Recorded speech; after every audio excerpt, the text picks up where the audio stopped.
예, 안녕하십니까. 오늘은 이제 중세문화를 나갈 차례인데요. 중세문화는 좀 내용이 좀 많습니다. 그래서 이제 두 파트로 나눠서 할 텐데요. 이번 시간에는 일단 중세문화의 성격을 한번 살펴볼 거고요. 그 다음에 유학과, 고려 중세사회의 유학과, 그 다음에 교육제도, 그 다음에 과거제까지 한번 살펴보도록 하겠습니다. 자, 일단 앞에 보시게 되면은 고려의 기본적인 문화의 성격이라고 한다면 크게 두 가지로 볼 수 있겠습니다. 중앙의 귀족 문화와 지방의 호족 문화다. 그러니까 귀족 문화와 어떤 지방의 호족 문화 이 두 개의 성격을 일단 살펴볼 수 있을 텐데 일단 귀족 그러면 어떻습니까? 귀족 대단히 좀 화려하죠. 그래서 귀족의 어떤 세련된 문화를 상징하는 건 여기서 보이는 것처럼 우리에게 아주 잘 알려져 있는 이런 상감 청자 같은 것들 이런 것이 가장 대표적인 귀족 문화를 상징한다고 볼 수 있을 거고요. 자, 두 번째, 지방의 호족들은 아무래도 중앙 귀족들보다는 어떤 재력이라든가 이런 부분에서 좀 부족할 수 있어요. 그러다 보니까 어떤 각 지역마다 자신들의 어떤 그 지역적 특색 또 자신들의 성향, 자신들의 염원을 담아서 아주 다양한 어떤 그 불상이라든가 탑이라든가 이런 걸 만들게 되는데 가장 대표적인 것이 바로 여기 보이는 것처럼 논산 관촉사 석조 밀보살 입상이 가장 지방 문화를 상징한다고 볼 수 있어요. 그러니까 지방 문화의 특징 그러면 좀 자유분방하다 이렇게 볼 수 있겠는데 딱 보시면 아시겠지만 통일신라의 어떤 석굴암의 본조 불상이라든가 또는 통일신라 시대에 아주 정형화되고 어떤 비례와 균형미가 아주 잘 갖춰져 있는 3층 석탑이라든가 이런 것에 비해서 좀 예술성은 좀 떨어지죠. 이렇게 머리가 아주 크고요. 몸에 비해서 너무 지나치게 크죠. 좀 가분수입니다. 딱 봐도 조금 불안정하고 좀 균형이 맞지는 않죠. 하지만 또 지방의 색깔을 드러내는 호족들의 성향을 드러내는 좀 자유분방한 어떤 성격을 드러낸다고 볼 수 있을 텐데 금방 말씀드린 것처럼 귀족 문화는 좀 세련됐고 호족 문화는 좀 자유분방하다 이렇게 정의를 내릴 수 있을 것 같습니다. 또 두 번째, 중세 문화의 두 번째 특징은 바로 유교 문화와 불교 문화가 공존을 이룬다는 거예요. 조선 사회에서 이제 16세기 이후에는 조선이 기본적으로 유교 국가, 성리학 국가다 보니까 불교에 대한 어떤 탄압이 좀 심합니다. 그러니까 숭유 억불 정책이라고 그래서 하지만 고려 사회는 기본적으로 불교 국가입니다. 기본적으로는 그래서 민간이라든가 귀족들 사이에서는 불교 문화가 대단히 발전하죠. 하지만 국가가 정치를 할 때, 그러니까 통치 이념으로서, 정치 이념으로서는 또 유교를 가지고 통치를 하죠. 그렇기 때문에 유교와 불교가 적절히 균형을 이룬 사회다라고 볼 수 있겠습니다. 그것은 고려 시대의 유교가 성리학이 들어오기 이전까지는 훈고학적 성향이 강하기 때문에 성리학 같은 경우는 대단히 철학적이고 대단히 사변적이죠. 그리고 어떤 인간의 심성이나 우주의 어떤 근본 원리를 밝히는 그러다 보니까 이 성리학 자체가 정치 이념뿐만 아니라 일상적인 어떤 삶의 원리로서 작용하고자 하기 때문에 불교와 대립하게 되는 것이고 훈고학은 유교 경전에 대한 어떤 자구적인 해석을 강조하다 보니까 철학적 성격이 좀 약하죠. 그렇기 때문에 유교는 통치 이념으로서만 활용이 되고 일상적인 생활의 이념은 불교가 담당을 했던 것이죠. 따라서 맡은 바 역할이 다르기 때문에 서로 대립하지 않고 서로 공존이 가능했다 이렇게 볼 수 있겠습니다. 자, 또한 고려 사회는 중세 사회는 출판 문화가 대단히 발달하죠. 출판 문화가 우리가 알고 있는 세계에서 가장 오래된 현존하는 가장 최고의 금속 활자본이 바로 직지심체유절이죠. 그 직지심체유절이 바로 고려 사회에서 만들어진 것이고요. 이렇게 고려 사회는 목판인쇄, 대장경과 같은 목판인쇄, 그 다음에 활판인쇄, 금속 활자가 이렇게 다양한 출판 문화가 발전했다라고 볼 수 있겠습니다. 또한 예술적인 측면에서는 불교 미술이 이제 주를 이루게 되고 그다음에 공예 미술도 발달하게 되는데 불교 미술은 당연히 불상, 탑 이런 조형 미술이 발달하게 되고요. 공예 미술은 청자가 가장 대표적이라고 볼 수 있겠습니다. 자, 이렇게 간단하게 중세 사회 문화의 성격을 이제 살펴봤습니다. 중세 문화의 성격 간단히 다시 정리하면 고려 사회는 중세 사회는 중앙의 귀족 문화와 지방의 호족 문화 가 동시에 발전했고요. 그리고 불교와 유교가 서로 대립하지 않고 공존을 했다는 것. 예, 공존을 했다는 것. 자, 보시겠습니다. 중세사회 유학의 발달 과정을 간단히 살펴보면 태조 때, 자, 왕건 때는 최원희, 최은과 같은 육두품 계열의 학자들을 주로 등용을 했고요. 기록에 따르면 태조가 서경에 학교를 세웠다. 그리고 이 학교에 정학이라는 자를 바로 서학 박사로 임명했다라는 기록이 있어요. 따라서 이것을 가지고 유추해 봤을 때 서경뿐만 아니라 개경에도 태조 때 이미 교육기관이 있었을 것으로 우리가 추정을 해볼 수가 있겠죠. 성종 때 국자감이 처음 설치됐다 이렇게 우리한테는 알려져 있지만 태조 때 개경에 학교가 있었을 것으로 추정한다 이런 얘기입니다. 자, 광종 때 과거제가 실시됐죠. 귀화한 쌍기라는 사람의 건의를 받아들여서 바로 과거제를 시행함으로써 왕의 측근 세력으로 삼고자 했죠. 왕권 강화 차원에서 시작됐지만 아마 유학의 발전에 크게 기여했다고 볼 수 있겠습니다. 그 다음 성종 때 가서는 금방 말씀드린 것처럼 최승로의 건의로 이제 유교를 정치 이념으로 채택하게 되면서 관리 양성의 측면에서 교육을 강조하게 됐고 그래서 설립된 교육기관이 바로 국자감입니다. 국자감. 훗날 성균관으로 개칭이 되죠. 뿐만 아니라 서경에는 수서원, 개경에는 비사성을 두었다라고 했는데 수서원과 비사성은 일종의 도서관이라고 보시면 돼요. 좀 차이점은 수서원 같은 경우는 서경에 있고 비사성은 개경에 있는데 공통적으로 약간의 도서관의 성격을 갖고 특히 비사성은 이제 궁궐의 어떤 왕실의 도서관이니까 조선의 정조가 설립했던 규장각과 좀 성격이 좀 유사하다고 볼 수도 있겠습니다. 자, 또한 현종 때는 설총을 홍유후, 최치원을 문창후로 추봉을 했는데 그러니까 봉작을 한 거죠. 예. 홍유후 문자 그대로 해석을 한다면 홍자가 이제 크다, 넓다라는 의미니까 유교를 아주 넓게 확대시킨 인물이다 이렇게 볼 수 있고요. 문창후 이 창자가 말 그대로 창성할 창자, 번창할 창자니까 학문을 넓게 발전시킨 인물이다라는 의미에서 설총과 최춘호에게 이렇게 추봉을 하게 됩니다. 이것은 결국 현종 시대에 유교와 같은 학문을 대단히 중시 여겼음을 상징한다고 볼 수 있겠습니다.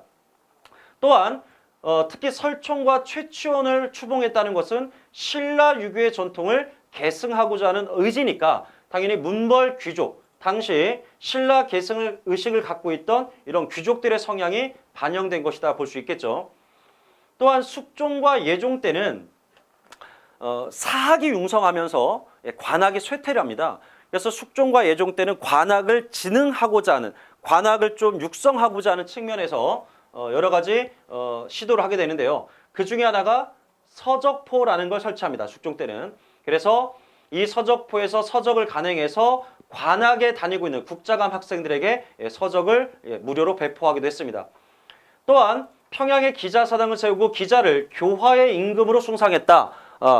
기자를 강조했다라고 해서 16세기 조선의 살인들처럼 어떤 중화사상의 입장에서 기자를 강조했다기보다는 이 시기에 기자사당을 세운 것은 바로 이 조선이라는 나라에서 우리의 학문의 어떤 뿌리를 찾고자 하는 어떤 주체의식으로 해석하는 게 보다 더 바람직하다고 볼 수 있겠습니다.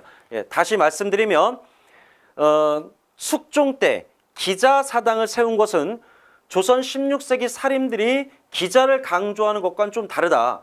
16세기 사림들이 기자를 강조하는 것은 중화사상의 어떤 존화주의적 성격이 강하다면 고려 숙종 때 기자사당을 세운 것은 우리 학문, 유교의 뿌리를 고조선에서부터 어떤 계승하고자 하는 어떤 주체의식의 표현이다. 이렇게 좀 차이를 둘 수 있겠습니다. 자, 또한 예종 때는 국자감을 정비해서 이제 7제를 두었다라고 되어 있는데 왜냐하면 요 무렵에 최충을 비롯한 많은 학자들이 사학을 설립합니다. 특히 최충이 세운 구제학당에 언제 대항해서 7제라고 하는 전문 강좌를 두게 됐죠.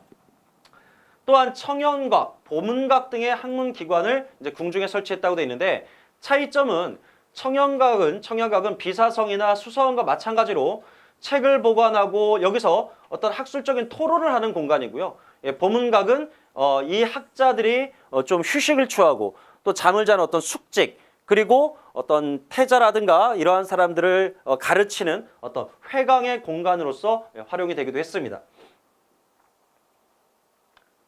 자, 그다음 이제 유학의 성격을 시기별로 살펴볼 텐데요. 유학의 성격은 각 시기의 지배층들의 성격과 일치합니다. 자, 예를 들어 건국 초기인 10세기에는 대표적인 학자가 최승로죠.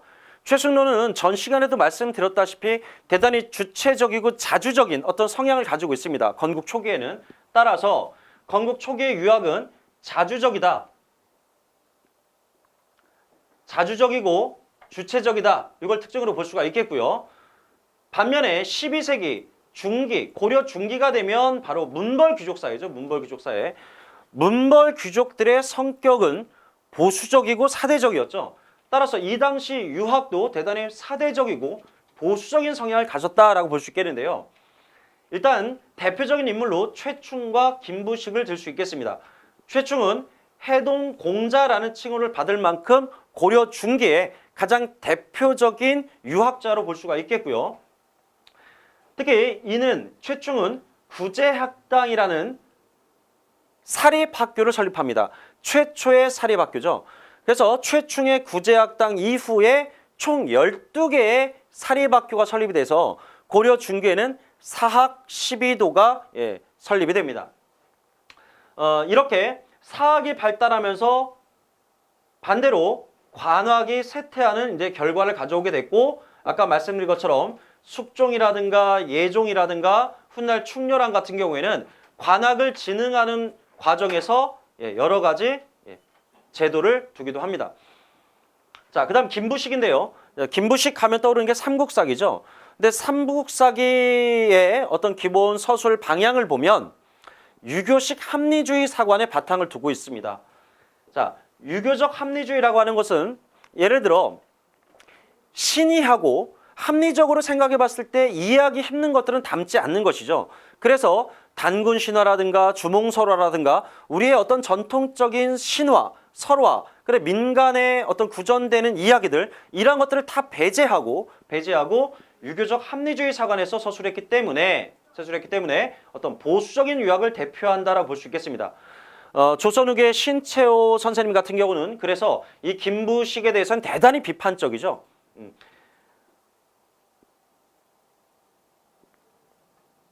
자, 그리고 당연히 무신정변 시기에는 문신들이 몰락을 했기 때문에 이제 유학이 일시적으로 쇠퇴하는 시기로 볼 수가 있겠습니다.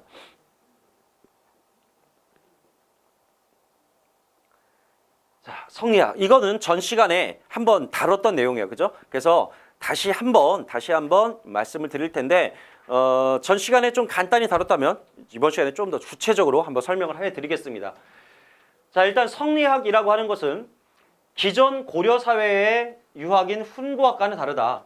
훈구학은 춘추전국 시대에 그 공자와 맹자가 살았던 시대에 쓰여진 유교 경저들, 어떤 뭐 논어, 맹자와 같은 이런 저서들이 진시 황제의 진 시대에 이제 분석행위라는 사건을 겪으면서 사실은 많이 훼손이 됩니다. 그리고 시간이 한참 지난 다음에 한나라 때부터 그 유학자들이 그 과거에 그 고대 사회의 유교 경전을 연구하는데 이 시대와 이 시대의 중국인들이 사용했던 한자가 좀 달라요. 그래서 마치 외국어를 번역해야 하듯이 그 중국 한나라 시대부터 그 춘추전국 시대의 유교 경전을 해석하는 학문이 발전하게 되는데 그래서 훈구학은 자구적인 해석에 중심을 둔 유학이라고 볼 수 있고 철학적인 성격이 좀 약하다고 볼 수 있겠습니다. 반면에 고려 후기의 원나라에서 들어왔던 성리학은 중국 송나라 때 주희라는 사람이 성립한 학문으로서 좀 철학적인 학문이라고 볼 수 있어요. 우주의 근본 원리와 인간의 심성을 연구하는 아주 깊이 있는 철학적 어떤 성향을 띠고 있다고 볼 수가 있겠는데 따라서 성리학의 어떤 특징은 첫째, 철학적인 사변의 어떤 심성론과 융합되어 있다. 따라서 인간의 심성, 어떤 마음을 탐구하고자 했던 어떤 자신의 마음의 어떤 본성을 연구하고자 했던 불교의 선종과 좀 다 있다고 볼 수 있겠죠. 따라서 선종의 발달, 무신정변 이후의 선종의 발달은 바로 성리학이 수용된 하나의 배경으로 이해할 수도 있겠습니다. 또한 이 시기의 성리학은 조선과 좀 다르게 관료주의적 정치 이념으로서 이제 작용하다 보니까 오경보다는 사설을 좀 강조하기 시작했고요. 반면에 성리학이 갖고 있는 하나의 문제점이라고 한다면 성리학은 주희라는 자가 중국의 중화 사상에 기반을 두고 만든 학문입니다. 그 이후에 이제 성리학자들은 이 주자의 유교 경전의 해석을 절대적인 것으로 간주하고 주자의 해석과 반하는 해석은 금하게 됩니다. 따라서 주자를 마치 하나의 종교의 시조처럼 떠받들게 되는데 그것을 우리가 교조주의라고 부르게 되고요. 모든 학문이 그렇듯이 모든 사상이 교조주의에 빠지게 될 때는 다른 학문, 다양한 해석을 인정하지 않게 되고 대단히 배타적인 성향을 띠게 되죠. 그것은 결국 그 학문의 발전을 방해하게 되고요. 결국은 사회의 모순을 해결할 수 있는 학문으로서의 어떤 기능을 이제 상실하는 것이라 볼 수 있겠죠. 이런 배타적인 사상은 훗날 조선시대에 들어가서 조선 후기에 사회개혁의 어떤 학문으로서 성리학의 자질이 부족하다 보니까 실학에 등장하게 되는 어떤 배경이 되기도 합니다. 자, 성리학은 충렬할 때 안양에 의해서 들어왔고 충선왕 때 원나라에 설치된 만권당에서 백의정, 이재현들이 학문을 수학했고요. 그 이후에 이색이라는 학자를 통해서 많은 신진사대부들이 바로 육성이 됐다. 이거는 전 시간에 얘기했으니까 넘어가겠습니다. 자, 성리학 수용의 기반. 아까 전에 말씀드린 것처럼 방금 말씀드렸죠. 바로 고려 후기 선종, 특히 선종 중에 조계종이 있고요. 진울이라는 스님이 창립한 종파가 조계종이죠.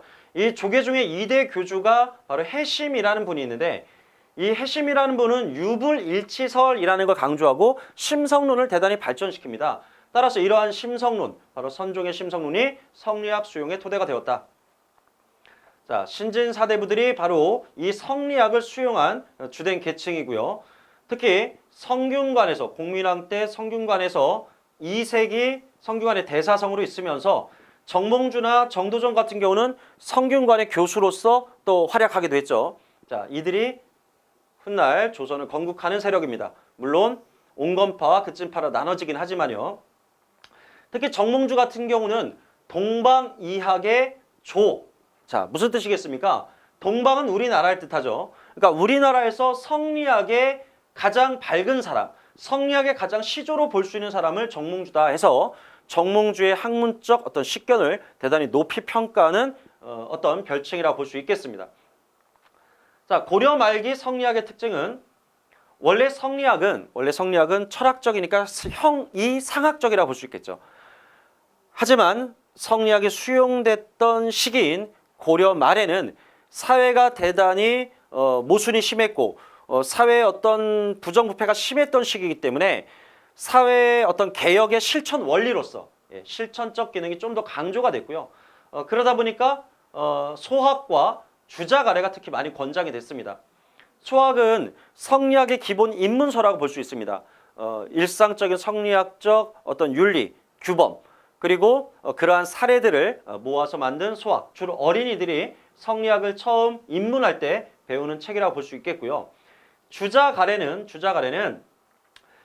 주희, 성리학을 만든 주희의 제자 바로 유자증이라는 사람이 기본적으로 우리가 일상적인 삶 속에서 우리가 행해야 되는 어떤 가정 의례, 그러니까 관, 혼, 상, 제라는 어떤 기본적인 의례가 있는데 이 의례 규범을 정리한 것이 이제 주자가래라고 할 수 있겠고요. 권장이 된 것은 이때지만 실제로 조선 초까지도 이 소학과 주제가래가 그렇게 확산되지 못합니다. 그래서 중종 때 조선 중종 때 조광조가 또 이 소학과 주자가래를 보급하기 위해서 노력을 했고요. 16세기 이후에는 이 소학과 주자가래가 조선 사회의 기본적인 성리학의 바탕을 둔 어떤 생활 원리로서 작용하게 되는데 가장 중요한 역할을 했던 책들이라고 볼 수 있겠습니다. 자, 이러한 성리학이 고려에 들어오면서 아까 말씀드린 것처럼 가정의례로서 주자가래가 중시되기 시작했고요. 다만 이것이 본격적으로 보급된 건 16세기 이후라고 말씀드렸습니다. 또 가묘, 개인 사당이죠. 집집마다 문벌 가문들이 자기 집에 어떤 사당, 어떤 자기 조상들의 위패를 모신 사당을 가묘라고 볼 수 있겠습니다. 조선 후기 사후랑 좀 유사하죠. 성리학이 들어오게 되면 가장 큰 특징은 바로 불교를 배척하기 시작한다는 거예요.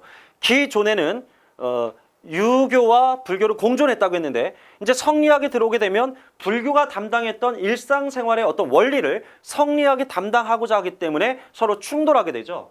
그 과정에서 정도정은 불시잡변이라는 저서를 통해서 바로 불교의 근본적인 모순, 불교의 교리가 갖고 있는 모순을 비판하기도 합니다. 이 부분은 읽어보시면 될 것 같고요.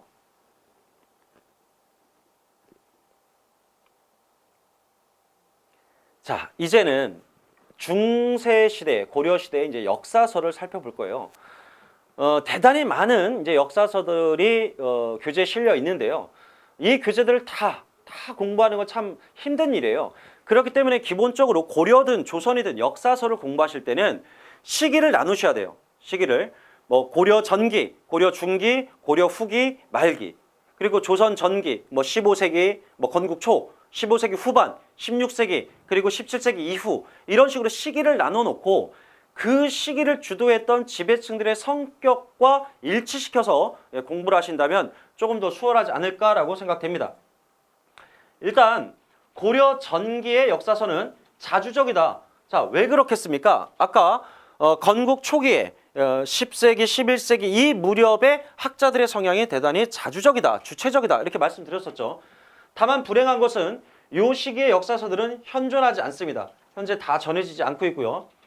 일단 여기서 여러분들은 7대실록만 보시면 될 것 같아요.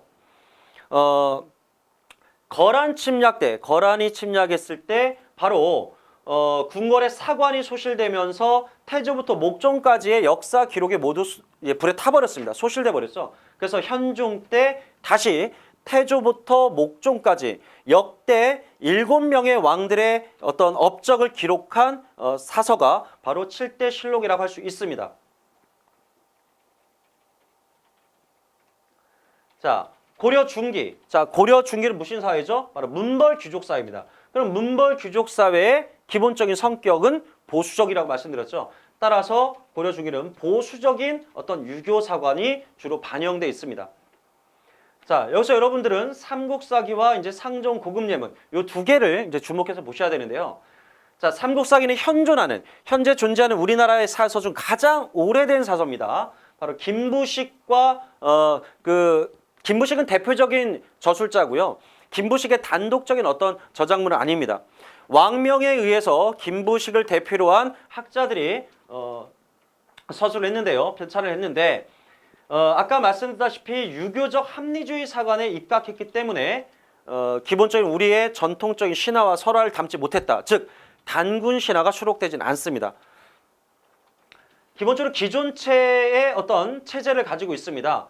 기존체는 본기, 어떤 왕의 어떤 업적이죠.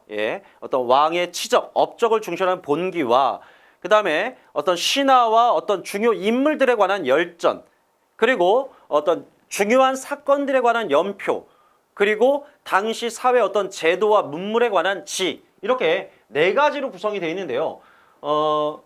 이 기전체 양식의 가장 이제 효시는 우리가 중국의 사마천의 사기를 들죠. 근데 중국 기전체는 열전, 인물 중심이고 이 삼국사기의 특징은 바로 본기, 왕의 치적이 어떤 신화와 중요 인물들보다 훨씬 더 많이 차지하고 있다는 것이 이제 특징이라고 볼 수 있겠습니다. 그다음에 상정 고급 예문, 말 그대로 옛과 지금, 그러니까 당시 시대에서 봤을 때 고금을 막론하고 어떤 예와 관련된 사례들을, 모범이 될 만한 사례들을 뽑아서 편찬한 게 바로 상정 고금 예문인데요. 목적 자체는 유교적인 어떤 이념을, 유교적인 이념, 바로 충과 효를 강조하는 유교 이념을 확산시키고자 하는 어떤 의도로 편찬된 것이라 볼 수 있겠습니다. 하지만 몽고 침략 때 이 상정 고금 예문을 강화도로 이제 천도하는 과정에서 이제 분실을 하게 돼요. 하지만 최후 집안에서 보관하고 있던 이 한 권의 상정 고금 예문을 다시 금속활자로 이제 조판을 했는데 이규보의 동국 이상국집에 따르면 이 상정 고금 예문이 금속활자로 다시 인쇄된 것이 1234년으로 나오고 있어요. 그러니까 1234년이면 실제로 직지심체요절보다 더 이른 시기죠. 따라서 기록상 가장 오래된 세계 최고의 금속 활자본은 상정 고금 예문이고요. 현재 존재하는 가장 오래된 최고의 금속 활자본은 직지심체요절이라고 할 수 있겠습니다. 자, 그다음 고려 후기로 가게 되면은요. 몽고 침략과 원 간섭기입니다. 몽고 침략 이후부터 원 간섭기로 가게 되면은 우리 민족 의식이 이제 고취가 되면서 고구려라든가 고조선 계승 의식이 대단히 발전하게 됩니다. 그죠? 따라서 대단히 자주적인 어떤 사관을 반영하고 있다라고 볼 수 있겠는데요. 대표적인 저서가 동명왕편부터 제왕후기까지 모두 중요하다고 볼 수 있습니다. 먼저 동명왕, 우리가 흔히 주몽을 동명왕 또는 동명성왕이라고 하죠. 바로 이규보가 서방에서 육성된 이규보가 편찬한 사서인데요. 하나의 시입니다. 대서사시고요. 고구려 계승의식을 이제 보여준다 할 수 있겠죠. 반면에 제왕운기 같은 경우는 이승유가 서술한 제왕운기는 이제 상하권 두 권으로 되어 있습니다. 상권은 중국의 역사고요. 하권이 이제 우리 민족의 어떤 역사를 갖고 있는데 이것 또한 대서사시의 형식을 갖고 있다는 측면에서는 동명왕편과 같습니다. 그러니까 공통점은 대서사시다. 차이점이라고 본다면 단군부터 서술하고 있기 때문에 제왕운기는 고조선 계승의식을, 동명왕편은 고구려 계승의식을 갖고 있다. 이게 좀 차이점으로 보이겠죠. 자, 그 다음 삼국유사. 단군에 관한 최초의 기록이죠. 단군에 관한 최초의 기록을 담고 있는 삼국유사는 일연이 승려이다 보니까 불교사를 중심으로 해서 우리 고대의 어떤 설화와 어떤 신화를 주로 담고 있습니다. 이름 자체가 이 유자가 있을 유자가 아니라 남길 유자입니다. 그러니까 삼국시대에 있었던 일 중에 삼국유사에 기록하지 않은, 김부식이 제외시켰던 그러한 것들을 의도적으로 남기겠다라는 의미에서 아마 책의 이름이 정해진 걸로 이제 우리가 추론해 볼 수가 있겠고요. 어쨌든 단군을 민족의 시주로 인식했다는 측면에서는 제왕운기와 마찬가지로 고조선 계식 의식을 보여준다라고 볼 수 있겠습니다. 자, 그리고 이제 참고로 삼국사기와 삼국유사를 간단히 비교해 볼 텐데요. 고려 중기의 사서고 고려 후기, 원간섭기 때의 사서입니다. 그리고 편찬 목적 자체가 김부식은 왕명에 따라서 유교 정치 이념을 구현하기 위해서 유교적 합리주의 사관에 따라서 서술된 것이라고 한다면 삼국유사는 일연이라는 스님이 우리의 민족의식을 고취시키기 위해서 삼국유사의 누락된 내용을 의도적으로 기록하고자 했고 스님이다 보니까 불교 사관에 따랐다 이렇게 볼 수 있겠습니다. 그러면 가장 이제 중요한 게 서술 체제인데요. 삼국사기는 기전체를 대표하고요. 그러니까 기전체는 대체로 뒷자에 사자로 끝나는 게 맞습니다.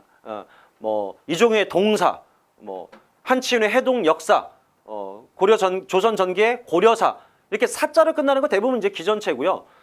편년체 같은 경우는 뒤에 저료라는 게 있죠. 고려사 저료.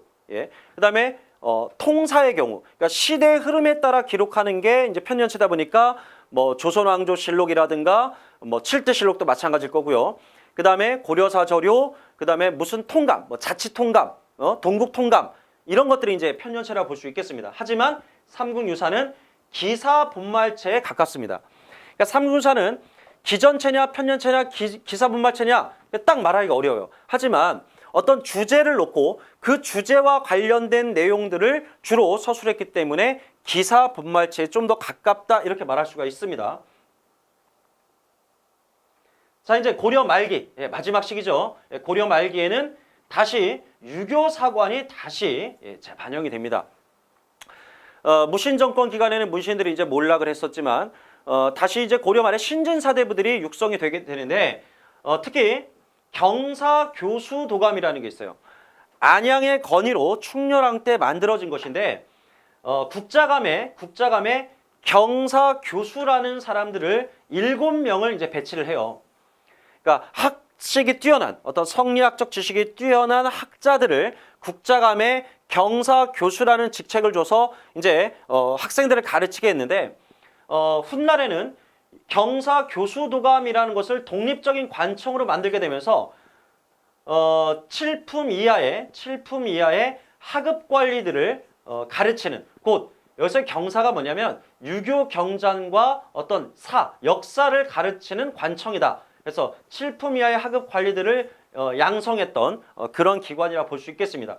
그러다 보니까 당연히 경학이 발전하게 되면서 이 시기 고려 말기에는 유교 사관이 또 반영된다고 볼 수 있겠는데 이제 마지막 시기 고려의 최고 마지막 시기에는 이제 성리학적 사관 저서가 이제 등장을 하기 시작합니다.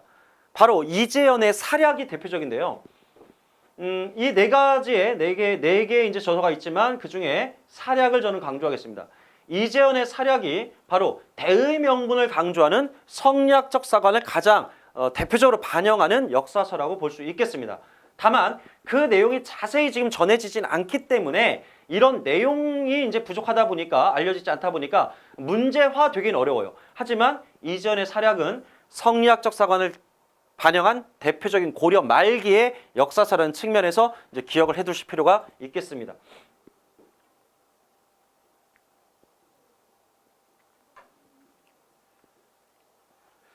자, 그다음 이제 교육과 과거 제도인데요. 고려 시대든 조선 시대든 교육을 강조하고 교육 제도를 마련하는 목적이 무엇이냐? 바로 관리를 양성할 목적으로 교육 제도와 기관을 둡니다. 그러면 이 관리들을 통해서 이제 나라를 통치하게 될 텐데 그럼 통치 이념으로 사용됐던 게 바로 유교죠. 예. 고려 같은 경우는 성종 때부터 유교 정치 이념이 확립됐고요. 조선은 성리학적 이념에 따라서 건국된 나라입니다. 그렇기 때문에 교육과 이 과거라고 하는 것은 기본적으로 유교와 뗄래야 뗄 수가 없다. 이렇게 볼 수 있겠습니다. 자, 먼저 태조 때는 신라 계통의 학자, 즉 육두품 출신들의 학자들이 주로 등용이 되었고요. 개경과 서경에 학교가 설치가 됐다. 특히 아까 이 서경에는 서학 박사를 파견해서 학생들을 가르쳤다라는 기록이 남아 있다고 했습니다. 또 이제 본격적으로 교육기관을 보시게 되면요. 고려의 국립대학은 국자감입니다. 그죠? 국자감 성종 때 최승로의 건의로 설치가 됐는데요. 국자감을 보시면 유학부와 기술학부로 이렇게 나눠져 있습니다. 그죠? 이게 조선의 성균관과 다른 점이에요. 그러니까 고려의 국자감은 유학교육과 기술교육을 함께 했다면, 병존했다면 고려 말에 공민왕이 성균관으로 계층하면서 기술학부를 폐지했기 때문에 오직 유학교육만 강조하게 됐다라고 하는 것이 이제 차이점이라고 볼 수 있겠고요. 따라서 유학은 이제 9년, 기술은 6년 이렇게 학습 연한, 교육 연한이 좀 달랐다. 또 유학부가 국자학, 태학, 사문학으로 나눠지는데 3품, 5품, 7품 이렇게 신분별로 입학 부서에 약간 차별을 두었다는 것이 이제 좀 차이점이라 볼 수 있겠습니다. 그러니까 관품의 차이에 의해서 국자감에 입학할 수 있는 학부가 달랐다 이런 얘기죠. 자, 그다음 그 명칭의 변경은 아까 말씀드렸처럼 국자감에서 국학, 그다음 성균관으로 바꿨다가 공민왕 때 다시 국자감으로 바꿨고 다시 이제 성균관으로 바꾸죠. 그래서 좀 복잡하긴 하지만 기본적으로 국자감에서 성균관으로 바뀐 큰 틀에서 이렇게 이해하시면 되겠습니다. 특히 공민왕 때 성균관을 이름이 개칭될 때는 여기서 기술학부가 폐지됐다는 것. 요게 이제 특징이라고 볼 수 있겠죠. 자, 그 밖에 이제 지방에는 초기에는 아까 태조 때 개경과 서경에 이제 학교가 있었다고 말씀드렸고요. 중기로 가게 되면은 지방 12목에 경학박사, 의학박사를 보내서 교육을 했고요. 특히 각 주연마다 이제 향교라는 게 설치가 되는데요. 이 향교는 조선의 지방 교육기관으로서 대단히 중요하죠. 예. 근데 이 향교가 고려 중기 이후부터 존재했다는 걸 이제 기억하시면 됩니다. 또한 문신월과법이라는 게 존재했는데요. 자, 이 문신월과법은 이미 관리로 채용된 이 실직자들에게 그들의 어떤 학문적 소양을 높여주기 위해서 실시된 제도입니다.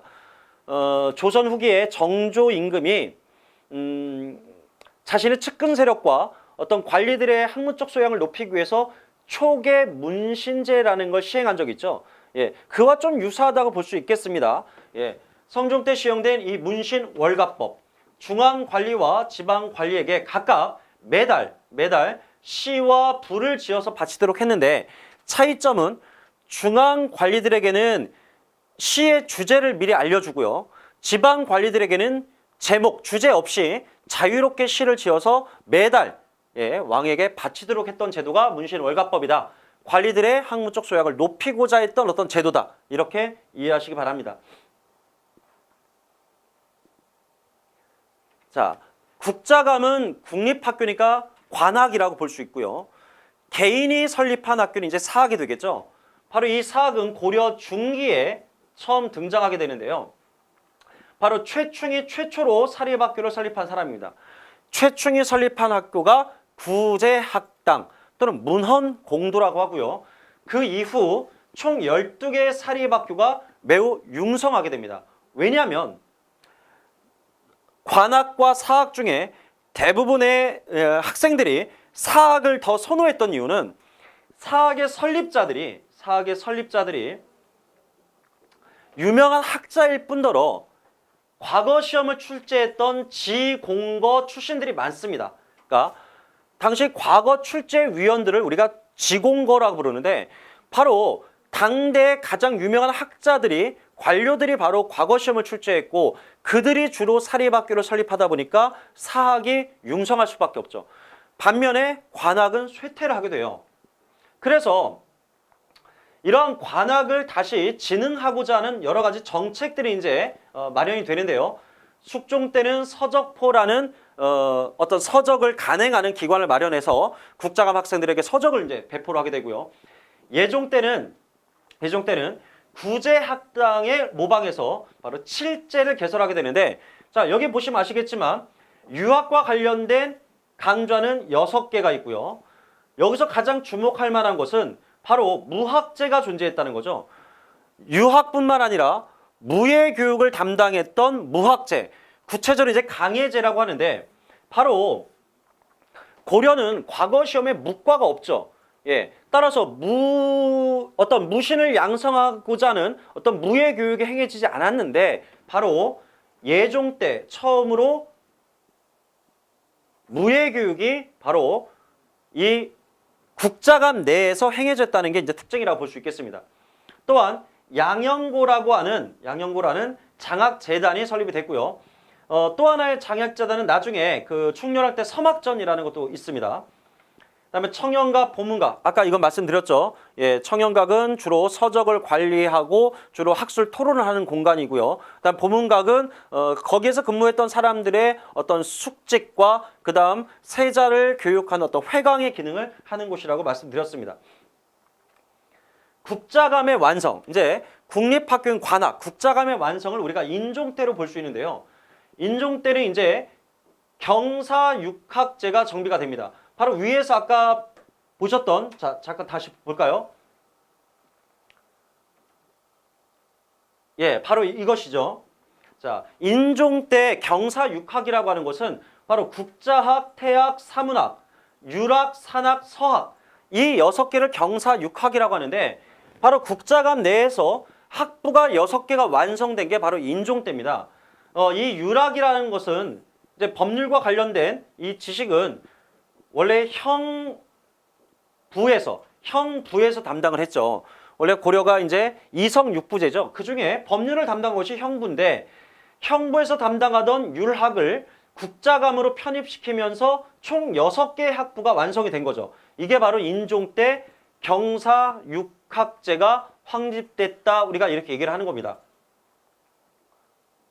자, 또한 충렬왕 때는 서막전이라는 게 이제 설치가 됐는데요. 서막전도 아까 양현고와 마찬가지로 어떤 장학재단으로서의 성격을 갖고 있어요. 관리들이, 귀족 관료들이 어떤 학생들을 육성하기 위한 장학기금을 관품에 따라서 차등적으로 그 기부금을 냈던 그 제도가 바로 서막전이라고 볼 수 있습니다.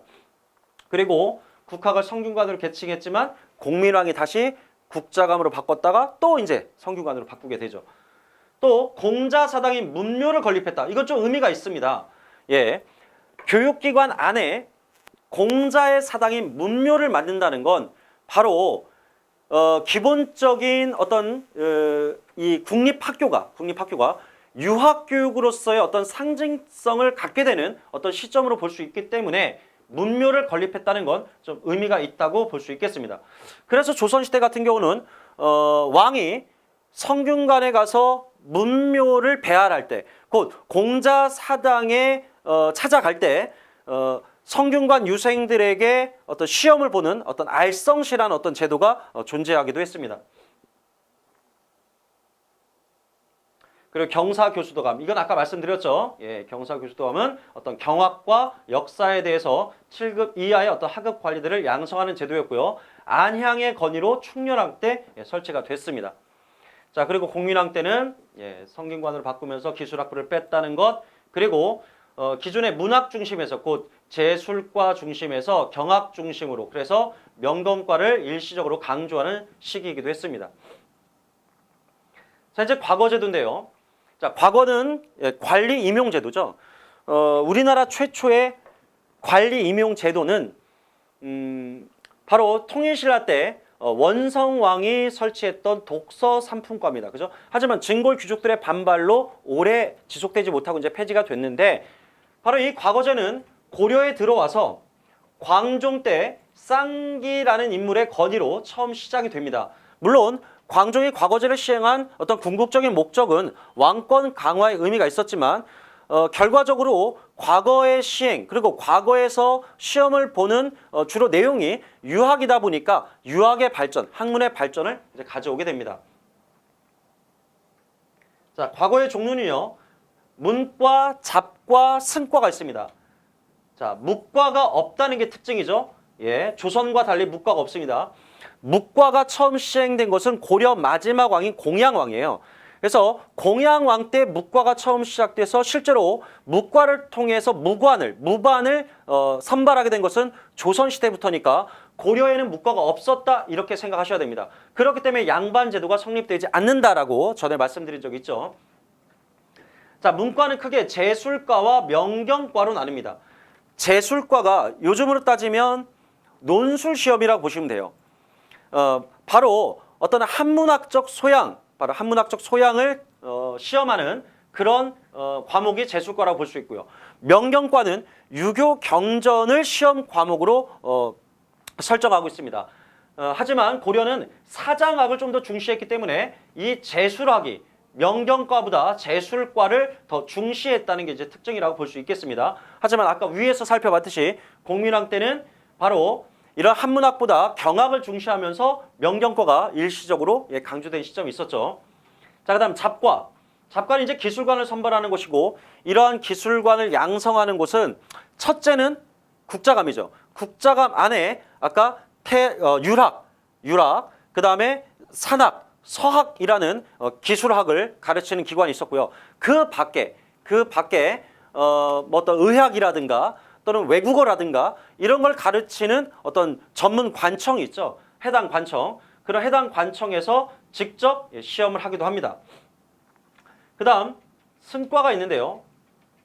고려는 불교 국가니까 승려들에게도 과거 시험을 보고요. 합격한 자에게는 바로 법계 또는 승계라는 것을 주게 되는데요. 두 종류로 나눠서 봅니다. 선종시와 교종시로 나눠서 보는데 선종시의 시험 과목은 전등록, 교종시의 시험 내용은 주로 화엄경으로 응시를 하게 됩니다. 그래서 전등록이라고 하는 것은 선종 스님들의 어떤 이론과 그들의 업적에 관해 그들의 어떤 그 설법에 관해서 정리한 것이 이제 전등록입니다. 자, 그리고 묵과는 아까 말씀드렸다시피 무신을 천대하는 이런 사회적 풍조 때문에 시행이 되지 않았고요. 다만 예종 때 칠제라는 전문 강자의 강해제가 있었지만 인종 때 문신들의 반발로 중단이 됐습니다. 공양학 때 묵과가 설치됐지만 조선 들어와서 시행이 됐다. 자, 이제 과거의 선발 방식을 보시게 되면요. 일단 기본적으로 과거는 법적으로는 양인 이상이면 누구나 시험을 볼 수가 있습니다. 또한 기본적으로 원칙적으로는 3년에 한 번 이제 시험을 보는데요. 그래서 식년시라고 합니다. 식년시. 2년에 한 번 보기도 하는데 그것을 이제 경년시라고 하고요. 원칙적으로는 3년에 한 번 봅니다. 식년시. 조선도 마찬가지입니다. 조선도. 또한 시험관을 이제 지공거라 불렀고요. 그래서 아까 이 지공거 출신들이 사립학교를 만들다 보니까 사학이 융성하게 되는 어떤 원인이 되기도 했죠.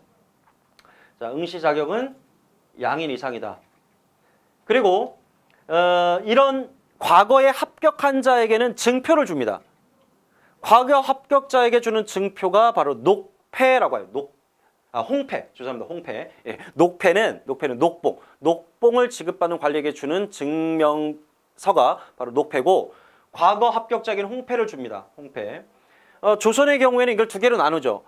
속과 합격생 같은 경우는 이제 백패를 주고 그다음에 대과 합격자에게는 바로 이제 홍패를 주게 되는데 고려는 속과와 대과가 나눠지지 않았기 때문에 일단 합격적으로 홍패 그리고 토지를 주는데 바로 수조권으로 등과전이라는 토지 수조권을 지급하게 되죠. 성적에 따라서 갑과 을과 병과 동진사로 나누는데 나중에 갑과가 사라져요. 그래서 갑과가 사라진 이후에 을과 병과 동진사의 합격생은 총 33명을 선발하는 것이 이제 원칙입니다.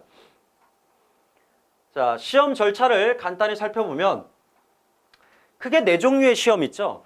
하지만 이 복시라고 하는 것은 항상 존재했던 것이 아니라 기본적으로 고려시대 전체를 통틀어 34번밖에 실시하지 않았기 때문에 이것은 좀 예외다 이렇게 볼 수 있고요. 이것은 주로 왕이 별도로 시험을 봐서 어떤 순위를 결정하는 게 이제 복시입니다. 기본적으로는 향시, 국자감시, 예부시로 나뉘는데요. 향시를 우리가 1차 예비시험 이렇게 볼 수 있습니다. 말 그대로 각 지역별로 보는 거예요. 개경, 그다음 지방, 그다음 외국인을 상대로 보는 빈곤과까지 해서 지역별로 보는 시험이 향시고 여기에 합격한 사람이 이제 국자감시, 2차 예비시험, 이 국자감시를 사마시라고도 부릅니다. 사마시. 바로 국자감시가 이제 2차 예비시험인데 향시 합격자, 그다음 국립학교의 학생인 국자감 학생, 또 사학 12도 학생들이 응시할 수 있고요. 이제 여기에 합격한 국자감시 합격한 사람이 최종적으로 예부시를 보게 됩니다. 예부에서 주관하는 시험, 이게 이제 본시험이죠. 여기에서 합격한 사람이 이제 관리가 될 수 있고요. 뿐만 아니라 현직 관리들도 응시할 수가 있어요. 현직 관리들은 1차, 2차 예비시험을 보지 않고 바로 예부시를 볼 수가 있는데 여기에 합격했을 때 자신들의 품계에서 이제 더 상위 품계로 진급할 수 있는 어떤 승진, 승급을 위한 어떤 시험이다. 이렇게 볼 수 있겠죠. 현직 관리들에게는요. 그리고 복시는 아까 말씀드렸다시피 왕이 직접 순위를 정하는 시험이지만 항상 시행된 것은 아니다. 자, 과거를 통해서 이 고려 과거를 통해서 어떤 고려 사회의 어떤 특징을 이제 살펴볼 수가 있는데요. 일단 과거는 계급 사회의 성격을 반영한다 이렇게 볼 수 있겠습니다.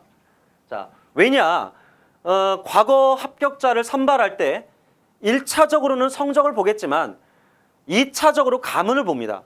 그래서 양인 이상이면 법적으로 시험을 볼 수 있다고는 하지만 실제로 과거에 합격하는 사람들은 대체로 문벌 가문들이 절대 다수를 차지하게 되죠. 따라서 고려의 어떤 계급 사회를 반영한다고 볼 수가 있겠고요. 또 시험관인 직원거 그리고 시험 합격생들은 좌주와 문생의 관계를 이루게 됩니다. 곧 시험을 출제했던 그 관리들이 직원거가 좌주가 되고요. 또 이 시험에서 합격한 학생들이 이제 문생이 되는데 합격생이 문생이 되는데 이들은 그들의 관계는 일시적으로 일회적으로 끝나는 게 아니라 그 합격한 관리와 이 좌주와 문생은 관직 생활하는 내내 계속해서 하나의 파벌, 문벌을 이루게 되죠. 따라서 고려의 문벌 사회를 강화하는데 이 과거제가 대단히 큰 영향을 미쳤다라고 볼 수 있겠습니다. 자, 그럼 관리가 될 수 있는 방법은 과거밖에 없느냐? 예, 그렇지 않습니다. 예, 고려는 음서라는 게 있죠. 자, 음서는 몇 품? 예, 5품 이상. 5품 이상의 관리 자제들에게 주어진 혜택이죠. 아들과 손자는 5품 이상. 동생, 외손자, 사위, 조카까지 혜택을 보기 위해서는 3품 이상의 관리들에게 이제 혜택을 줍니다. 또한 음서 출신들은 한 품제에 적용을 받지 않았기 때문에 승진의 제약이 없죠. 따라서 대부분 5품 이상으로 진급할 수가 있고요. 이것이 바로 문벌 귀족 사회를 강화하는 하나의 기능으로 작용했다고 볼 수 있겠습니다. 조선시대로 가게 되면 고려와 달리 보다 개인의 능력과 실력을 강조하는 사회라고 그랬죠. 그래서 음서가 사라지진 않았지만 문음이라는 제도가 있었지만 2품 이상으로 그것이 좀 축소가 되죠. 그러니까 음서의 혜택이 이제 축소가 되고 제한을 돼요. 또한 조선의 사대부들은 이런 걸 대단히 문음의 혜택으로 관리가 되는 걸 되게 부끄럽게 여겼기 때문에 실제로 제대로 활용이 되지 않습니다. 따라서 고려시대의 특징이라고 볼 수 있겠습니다. 음서는. 자, 그 밖에 이제 천거제도, 성중애마가 있는데 뭐 고려시대의 천거제도는 뭐 중요하지 않습니다. 뭐 조선시대 같은 경우는 조광조가 실시했던 현량과가 워낙 중요하기 때문에 이제 기억해 두셔야 되겠지만 고려의 천거제는 별로 의미가 없고요. 성중애마라는 말이 있어요. 이제 특히 뭐 이 말은 몽고어에 해당되는데요. 주로 가문이 좋은 문벌 귀족의 어떤 자제들을 궁궐에 어떤 수귀 그리고 왕을 시위하는 그러니까 보호하는 어떤 측근으로서 등용하게 되는데 주로 왕 옆에서 시중을 들거나 하던 이런 것이 이제 성중애마인데 고려 말기로 가게 되면 왕을 호위하는 어떤 군사적인 성격으로 변질됩니다. 군사적인 성격으로. 그래서 이제 조선시대 가면은 이 성중애마가 뭐 내금위라든가 이런 왕의 측근, 왕의 어떤 가장 왕 옆에서 왕의 신변을 보호하는 그런 집단으로 좀 성격이 좀 변하게 되죠.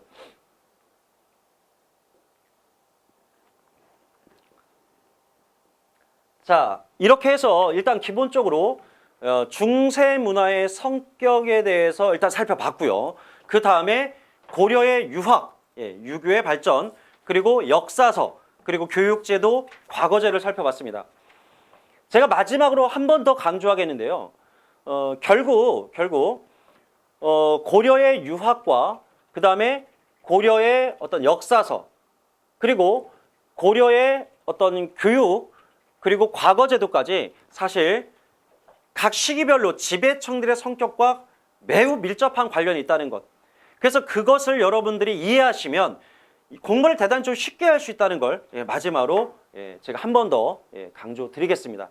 그럼 다음 시간에는 이제 불교와 도교, 그리고 민간 신앙, 그리고 다양한 예술과 그리고 어떤 음악, 그리고 회화까지 한번 살펴보도록 하겠습니다. 수고하셨습니다.